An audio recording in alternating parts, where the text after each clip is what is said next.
Last week on Fill in the Blanks, anybody that's been to San Francisco in years past have always thought it was one of the most beautiful cities in the world, one of the most picturesque cities in the world, sitting on the bay there. What has happened and why is it so tarnished? San Francisco, it's a very progressive city. It's a city that loves freedom. It's very libertarian. It's also very compassionate. It's named after St. Francis, of course. And the combination of those two things, those two strengths in excess, leads to pathology. So what's occurred is the coddling of people that are struggling with drug addiction, where they need tough love. They're basically being enabled in their addiction. The city is it's overly generous in the sense of basically providing cash, housing, and many other services to people without any requirement that they address the underlying cause of their homelessness. We've seen a threefold higher overdose rate in San Francisco from drugs, threefold higher than in the United States as a whole or in California. And that's all a consequence of the refusal of San Francisco's leaders to require people to take responsibility for their behaviors, including not defecating in public, not using drugs in public, not camping in public. And many basic laws have stopped being enforced. Go back to Psychology 101. One of the things that we know is you just don't reward bad behavior. People can be pathological in their desire to care so much that they actually end up hurting people, either in order to care or to be able to keep caring. And so I think that there's some self-indulgence here, in addition to the guilt, which is, I think San Franciscans, we feel, it's a very wealthy city, it's a very liberal city, it's powerful people. They had a very good record during the AIDS epidemic in the 80s in particular of welcoming people with HIV/AIDS from around the country into San Francisco and treating them. And it was an incredibly positive contribution. And I think that when that bled into then taking care of addicts, what got missed or what was run over in this desire to care was the fact that enabling addiction worsens the addiction. It actually makes people sicker than they would be otherwise. I look at what's happening in what you're describing in San Fran-sicko and what I see in a lot of these progressive cities, and it seems like we're subsidizing drug addiction. We're subsidizing addiction when we should be subsidizing recovery from addiction and recovery from mental illness. Addiction, in my view, is a serious disease. It is resistant to treatment, it is subject to relapse, and it is potentially fatal. So there is no safe use of these drugs.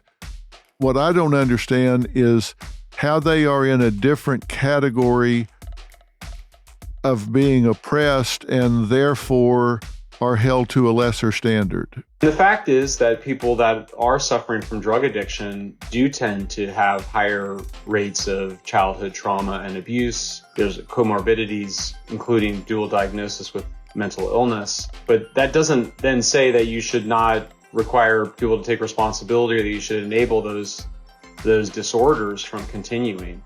But it does come from a pretty rigid view that you can categorize people into victims or oppressors, and to victims, everything should be given and nothing required. That's why you go to treatment, particularly dual diagnosis treatment. You deal with both simultaneously. You deal with the addiction and you deal with the psychological triggers that are likely to restart the addiction when you get back out. You really have a population that needs help and treatment, not enablement. It just drives me crazy when I hear about it.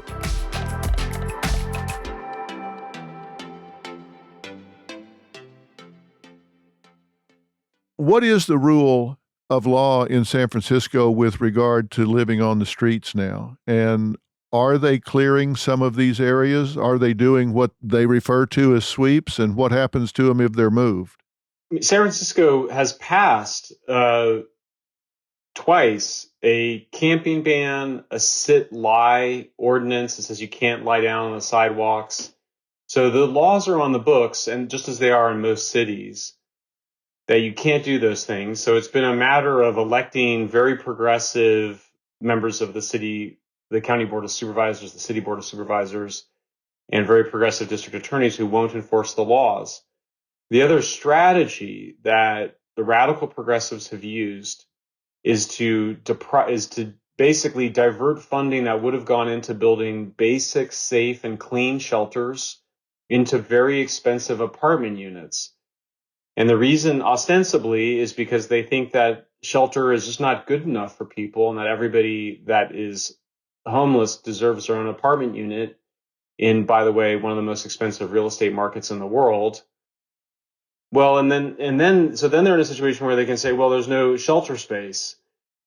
We now have a Supreme Court has upheld a ruling out of Boise, Idaho, which says that you can't arrest people or move people from camping publicly if you don't have sufficient shelter space. So that's been a real key strategy to basically encouraging the chaos to increase and the public camping to increase on the streets by the radical left in San Francisco and other cities. I would just say too, Dr. Phil, it's important to keep in mind that if you're sleeping on the sidewalks, you're living on the sidewalks, you're using drugs, you're actually breaking several laws. And so if you have sufficient shelter capacity, which, by the way, can be constructed basically instantaneously. We live in an earthquake zone. And so California, if we had a big earthquake and there were millions of people on the street, we would be able to get people sheltered within hours. So the fact that we don't have those shelters shows that the politicians are actively preventing sufficient shelters from being built. Because once you have sufficient shelters, then you can require people to go into them.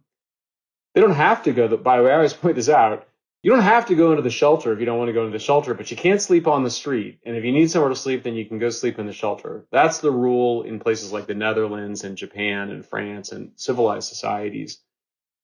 And if you are refusing to do that, then there's something wrong. You're either suffering from addiction or mental illness if you're just insisting on sleeping on the sidewalk in the middle of downtown of a city. You've got a problem. And so, yeah, you'll be arrested, but really you'll be mandated some sort of treatment. So that's how people would get treatment, is that you would just enforce the laws that we're currently refusing to enforce. Right now, if you were controlling this, what would you do? What would be your first step?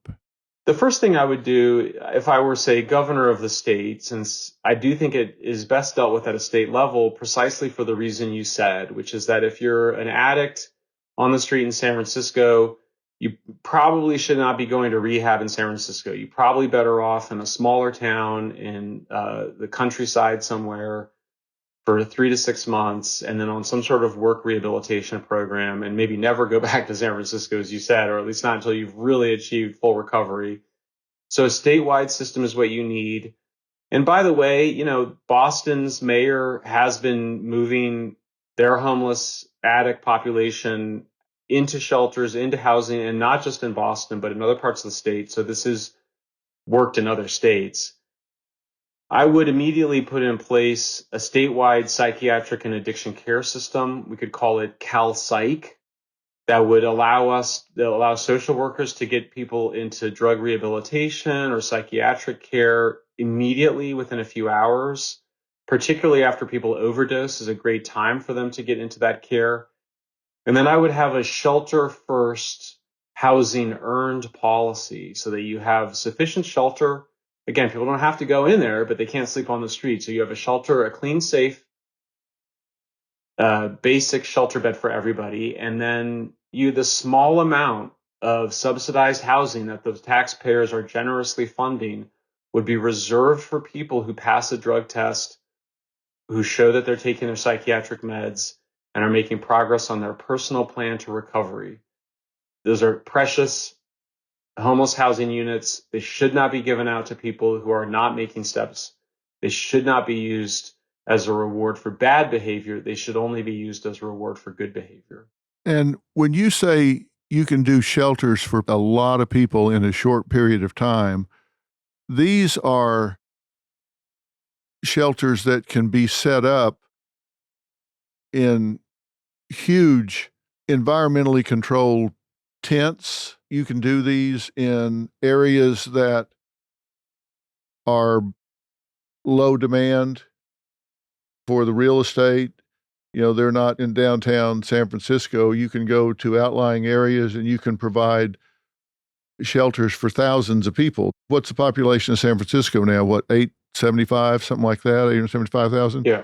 But you can go out to some outlying areas where you can provide clean, quality, monitored shelters for people. That's right. And yeah, these are obviously, we have this amazing agency called FEMA. Yeah, it's always complicated. So you often hear of stories of problems with it, but it's, when a hurricane strikes, it's able to provide what are called sprung shelters and, safe, clean place to stay. I think that with this population, it's such a difficult population. It's a late stage drug addicted, mentally ill population. You want to try to get as many people into rehab right away. If you can skip the shelter phase of things, that's great. I mean, the low hanging fruit, I think, is somebody overdoses on the street. They get revived by an EMT, and the EMT can pull up her smartphone and say, I've got an opening in San Bernardino or Eureka or somewhere long way from here. We can get you on a Suboxone taper, which means we can get you on opioid replacement therapy so that you don't go into really painful withdrawals over several days. Or if you don't want to do that, my colleague, Officer Garcia here, will arrest you and you'll be brought to county jail and you can kick in jail. And they may or may not have a Suboxone taper for you. Which would you rather do? It's time to make a choice. That's the ideal time to make that intervention. Those folks then can go right into rehab. They don't need to go into shelters. They don't need to go into jail. So I think it would be done. I think, what you don't want is to overwhelm the system. So I would be looking to get everybody in California that's unsheltered homeless inside within a few years. I would say 1 to 3 years, you could do it in a very humane way, in a way that I think most reasonable people that are concerned with civil liberties would agree was done in a humane way. Yeah. The alternative is in that 1 to 3 years, they're going to be right where they are right now or dead. That's right. I mean, that's what's happening now. I mean, it was 17,000 drug overdose deaths in the year 2000, 107,000 this year. That's 3 times more people dying of drug-induced deaths than car accidents. Number one cause of deaths for American adults right now. It's out of control. It just requires leadership. It requires some amount of centralization. The system is so expensive right now because everybody always asks, is this going to be expensive? You have to remember California spends more on mental health per capita than any other state in the country, and we have the worst outcomes. So it's really just a consequence. It's really just a matter of enforcing the laws, getting people into rehab, not allowing these destructive behaviors to continue to go on. I think that will have a huge impact right away. I mean, honestly, I think there's a fair number of people that once you just say, hey, party's over, we're not going to tolerate the open air drug scene. I think there's some share of people, not a majority, not even half, but some share of people that are going to actually say, I'm ready to call it in and get the help that they need on their own. I think other people will have to have a more stricter intervention, but ultimately we can get everybody inside. We have to, because we know that people that are outside and are homeless are 3 times more likely to die. The mortality rate is 3 times higher for unsheltered homeless people than for sheltered ones. Right. And the life expectancy for women unsheltered on the street is terrible. I mean, it's in the high 40s, low 50s. It's just terrible. It just seems to me that when you say the party's over and you do have something to offer them, I think you're right. A significant portion are going to say, well, you know what? That's just what I needed. That was the nudge I needed. If all of a sudden I've either got to go this route and do this the hard way or take the help I'm being offered, hell, sign me up. I don't want to do this anymore, and I don't want to go the hard line.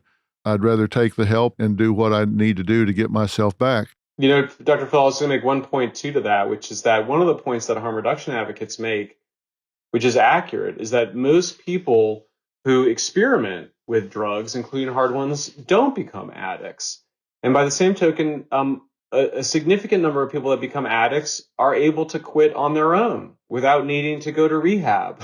So that's great, but it has to be encouraged. And so I think that when the society says this is not okay, there are going to be consequences, we're going to have a significant number of these folks able to resolve this on their own, and the others will be able to get the help that they need. Look, I understand that a lot of these people, as you say, because of their dysfunctional family life, they're not like going to say, well, okay, I guess I'll go home and spend Christmas with the family. Not going to happen for a lot of these people. And for many of them, being on the street may be their best alternative if they come from abusive homes where there's incest and abuse and all. But the bar is really low in terms of giving them an alternative. And I just think the alternative doesn't have to be one that's enabling. The alternative can be one that says, I'm offering you some dignity here. I'm offering you a ladder. And this isn't about blaming the victim. It's about saying, look, I'm going to give you a path back. You do this, then you do that. Then we start training and we start helping you get your resume together and we start helping you get a job. And then all of a sudden they start gaining some momentum. That's what I'm talking about. Yeah, it's really, I think it's about humanizing the victim. It's actually treating people in the throes of addiction or mental illness as people with the potential to be full human adults. And by not this mantra of not holding people accountable, the coddling and the enabling, it's an infantilization of adults who have the potential for recovery. And so, yeah, it's actually treating people as full humans rather than infantilizing them. So that's what you want to see happen. It's what I want to see happen. What is most likely to happen over the next year to 2 years? Well, it's really a very interesting moment right now. I've been unusually quiet on this issue compared to the last year and a half because I've been trying to give the politicians a minute to sort out all that's happened. We were able to generate a significant amount of national attention to the problems in California cities. We put the governor under some significant amounts of pressure. The San Francisco mayor's under pressure. They removed the district attorney from San Francisco. There is a new district attorney. She has said that she will prosecute drug dealers, including with homicide charges, if their drugs result in overdose deaths. There's a mayor's race in LA, and this is the top issue by far. So we are at an inflection point, and I think it could go either way. I mean, I think that, these are really deep patterns of dysfunction. It's hard to get out of them. On the other hand, the public is with us on this issue. I mean, the public is very fed up. The voters don't understand why this problem isn't being solved.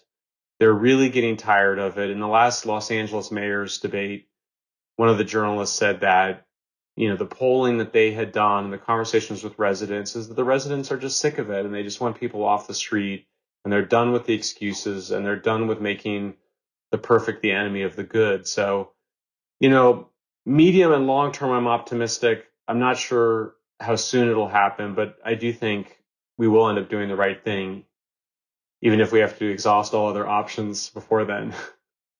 What do you think is going to happen in the LA mayor's race? Boy, I don't know. I mean, I'm somewhat inspired. I'm a little, there's one candidate, Rick Caruso, who has said he wants to bring everybody inside. He's said that that's actually essential as a goal. I thought that his opponent, Karen Bass, was headed in a similar direction, but she ended up lapsing back into the traditional progressive talking points that everybody needs their own apartment unit, which is just bonkers. I mean, there's 66 or so thousand homeless people in Los Angeles County. You can't just go giving apartment units to free apartment units to every single one of them. It just literally, there's no way to do that financially or geographically or on any time horizon that matters. And of course, you do that and you create an incentive for more people to go live on the street. So I thought for a minute there that both candidates were headed in the right direction, but it feels like the progressive one has lapsed back onto the status quo policies that really got us to where we are now. So you think Karen Bass has gone back to the home first, individual apartment living? I heard her say that in the last debate, that she said, yeah, we'll have some shelter, but we have to deal with the root cause. And by the root cause, she meant rents are too high and poverty. And how that's disappointing, because she's somebody who was active on these issues during the crack epidemic in the 80s. She knows full well that people don't end up on the street just because their rents are too high. She knows exactly that people end up on the street because of drug addiction. But she's under pressure from a very, powerful group of people, very powerful set of interests that want to maintain the system the way it's working. And that's important to remember, is that there's a lot of people that make a lot of money in the current homeless housing, homeless services industry, multi-billions of dollars being spent every year on this industry, and they don't want to see change. And so there is momentum and resources for the status quo. So you think there are a lot of property owners with existing properties, as well as those that would build these multi-unit properties that have a lot to lose if that gets abandoned? It's hard to say. There's the biggest provider of permanent supportive housing in San Francisco has been demanding an end to the open air drug markets. And when I pointed out to him that the customers for the drug dealers outside of his hotels that are the permanent supportive housing for homeless people, he sort of said, well, everybody drinks alcohol or does some kind of drug in San Francisco, and kind of waved it away. But I do think that there is the possibility of winning over some of the service provider and some of the housing providers to a shelter first, housing earned model. But, people are stuck in their ways. People resist change, particularly people that are profiting from the existing system. Has California lost its way? And let me tell you, it's a loaded question in that I watched what happened with the pandemic, in that we had these mandated lockdowns. I was reviewing the timeline recently for something else, and they were telling us, okay, 2 weeks. When they shut us down here at Paramount, they said, couple of weeks, everybody go inside, sit tight, and we'll get a handle on this. And look, I understand when you've got an unknown virus, you don't know exactly what the situation's going to be. But 2 weeks turned into 2 years. Schools got shut down without a plan to reopen them. We got the economy shut down. We got the schools shut down. We got businesses, many of which did not survive and won't come back. I believe that you give somebody a new hammer, everything looks like a nail, and the government got that power to do that. I'm now reading where they're talking about everything's got to be electric vehicle-wise by 2035. Are we getting ready to have environmental lockdowns in California? Well, to answer that question, I think it's worth pointing out that in a place that puts such a value on individual liberty and really kind of libertine culture, it comes at the cost of a lot of anxiety and a lot of neuroticism. Now, both of those are characteristics of very wealthy societies as well. They're characteristics of very secular societies. People stop believing in traditional religion, which is a source of comfort around what happens after death and around the order of the universe. And I see a lot of anxiety in California, bordering on paranoia, which is, I think, what was behind keeping the schools shut down. I also think that was motivated by the the excess power of the teachers union. And I say this as the son of a teacher and a son of a teachers union rep, but the teachers union abused the coronavirus pandemic to basically stay home and not do their jobs and use the excuse of being sick, even though we saw all around the world, by the way, including in Australia, which had a very strict lockdown, to have the kids go back to school. And we've seen incredible damage from keeping kids out of school. Yeah, I mean, it's ideology makes people stupid at a certain level. And so we've gotten ourselves confused about climate change. It's certainly real. It's certainly something we should do something about. But we're on the cusp of having blackouts for 3 years in a row. And 5 days after they announced a ban on internal combustion engine vehicles in late August, 5 days later, they asked people not to charge their electric vehicles from 4 to 9 p.m. for fear of blackouts. We're getting increasingly repressive legislation saying that they're going to ban natural gas furnaces and heaters. It's dangerous to be reliant on a single energy source, so that if there's a blackout now, you can still cook on your gas stove. Becoming overly reliant on electricity is a bad idea. The neuroticism extended to nuclear power. Now, the governor made the right decision recently and decided to keep our last nuclear plant open. But I think it's some combination of excess anxiety and neuroticism combined with some arrogance, a lot of ideology, and that's kind of turned into a perfect storm that ends up being quite destructive of institutions that are necessary for the functioning of civilization. And by the way, I think maybe the most acute problem is the demoralization and the demonization of police officers. Police, now they're offering them more money, but, the police understandably felt disrespected when they were being accused of being racist and fascists in 2020, when everybody kind of lost their minds temporarily. So I think that my concern is that civilization is precious. It's what keeps us safe. It's what allows us our freedom. It depends on functioning institutions like functioning electrical grids, law and order, and a meritocracy. And I see all three of those pillars of civilization being undermined in California right now. I do as well. I'm particularly concerned about each of the things you just talked about, including the meritocracy. I don't understand what's happening at universities around the country right now, particularly in California. We have the tail wagging the dog. We have the students complaining about bringing in people that have different ideas than they do. We have students complaining about classes being too hard. We have professors being dismissed because they won't compromise the requirements in something like organic chemistry, a prerequisite to medical school. What kind of doctors are we going to turn out if we have students saying, I don't think I should have to learn all of that? And then they go on to medical school. We have professors under heat because they're saying we're not getting the best and the brightest. How does this work? What does it mean for our future if we don't have somebody that steps up and says, this isn't working? We can't do it this way. We've got to continue to hold ourselves to a higher standard. Oh, it's catastrophic for the civilization. I mentioned, it's abundant, cheap energy, law and order, meritocracy are the three pillars of civilization.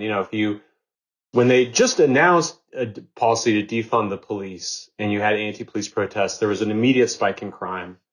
When you don't have sufficient sources of reliable electricity, you have blackouts. The problem with the meritocracy is that it can be years until the effects of undermining meritocracy are felt.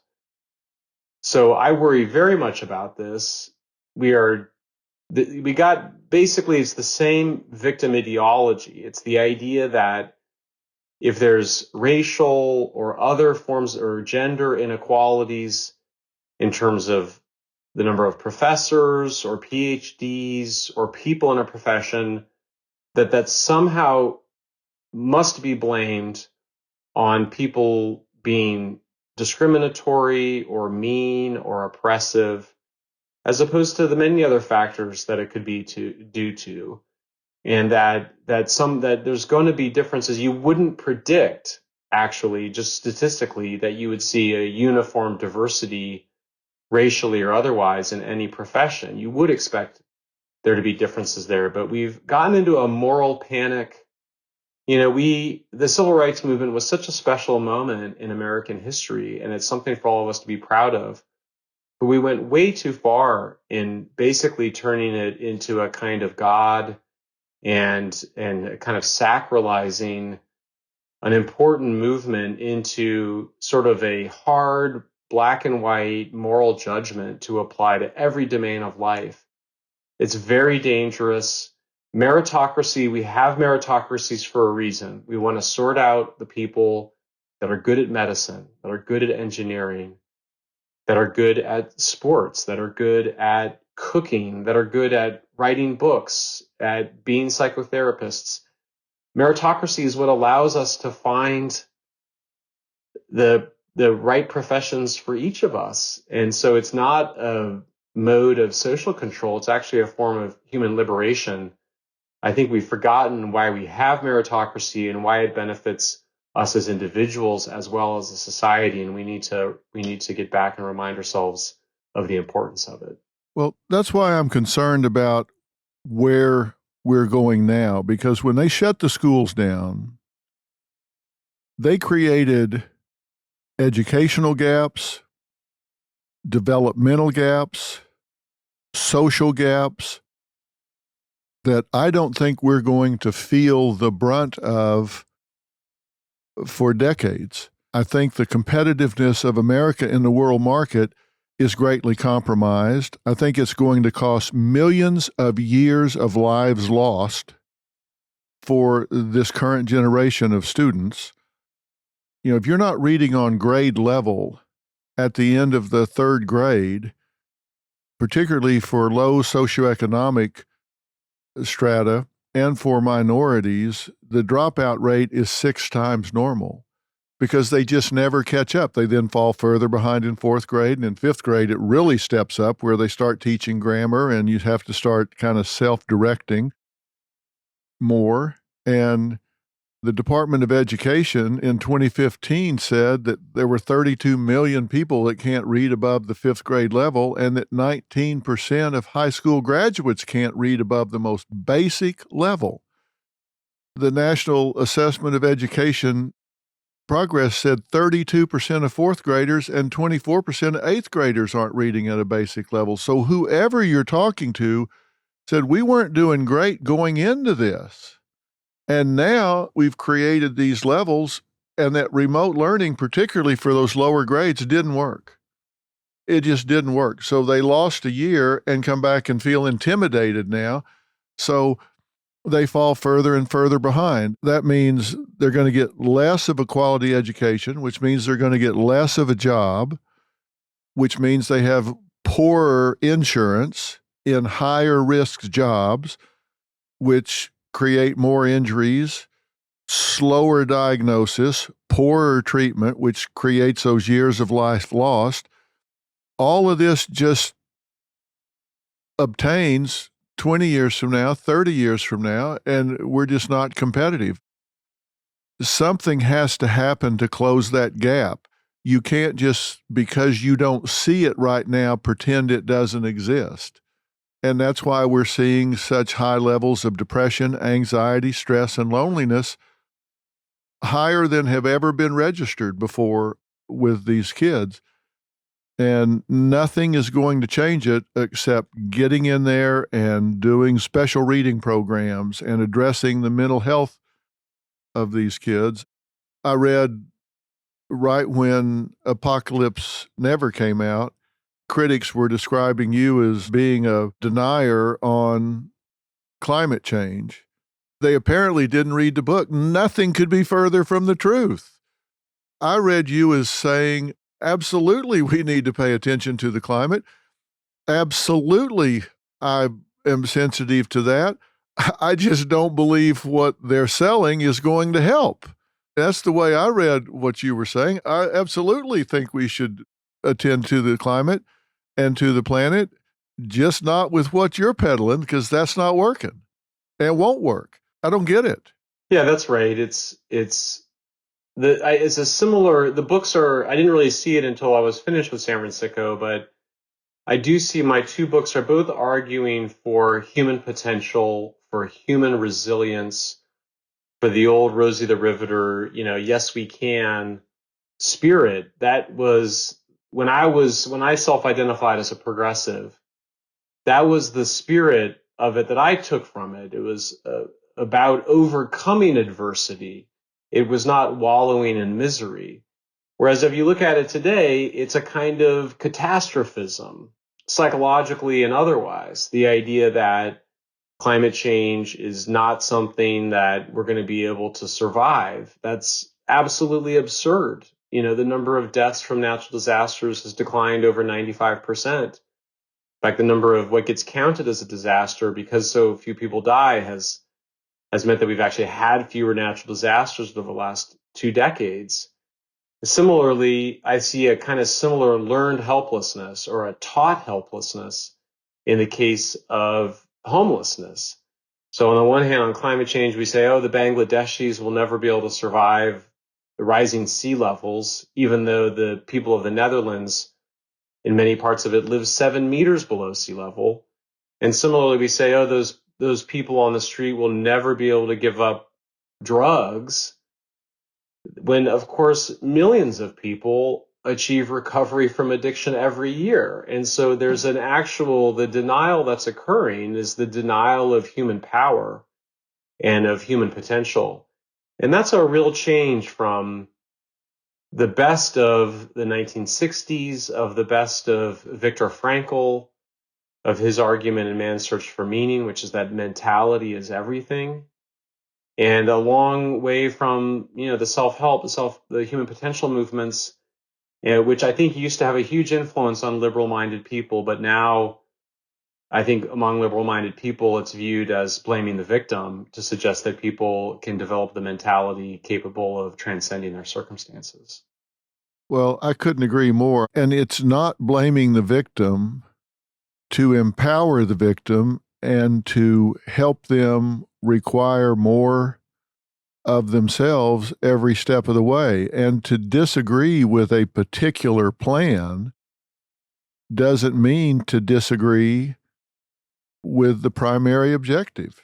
To ignore the advances in agricultural science that will take place between now and 2050 or now and 2100 and its counterbalancing effects, I don't know. It just doesn't seem helpful to yell fire in a crowded theater. In both cases, too, I think it's a bid for control. I think that anxiety that I was describing among liberal-minded people in affluent societies, the way they seek to resolve their anxiety is by seeking to gain greater control over parts of the economy and the society that they should not be trying to control, whether it's around energy or food production or psychiatry or addiction care. It's this kind of ideologically driven demand for social control that I think has really posed a threat to these 3 pillars of civilization that I've been describing. Well, I think there are good ideas on both sides of the aisle, from progressives and conservatives. The objectives are important enough that we should all work together to find the best ideas from the best minds and work on all this together. I hope you never stop talking about all of these issues, and I've kept you way longer than I was supposed to. I hope you'll let me have some more of your time sometime before too long to talk about climate and talk about what needs to be done and separate truth from fiction and the doable from fantasy and talk about that. It's dangerous rhetoric to talk about the progressives' religion, but I think it's important to get real about this so we can do what can really be done. I really hope we can have some time to talk about that realistically at some point in the future. I hope you'll give me some time to talk about that. I would love to. Thank you very much. Appreciate that. I would love to come back. Well, thanks for talking about this today. I hope to see you before too very long. If there's anything I can do to help you in pushing the things forward that need to be pushed forward, I hope you'll let me know, because I would certainly make my voice and platforms available if I can help in any way. Appreciate you. Thank you, sir. Thank you, Dr. Phil. Okay, talk to you soon. Thanks so much. Bye-bye. So long.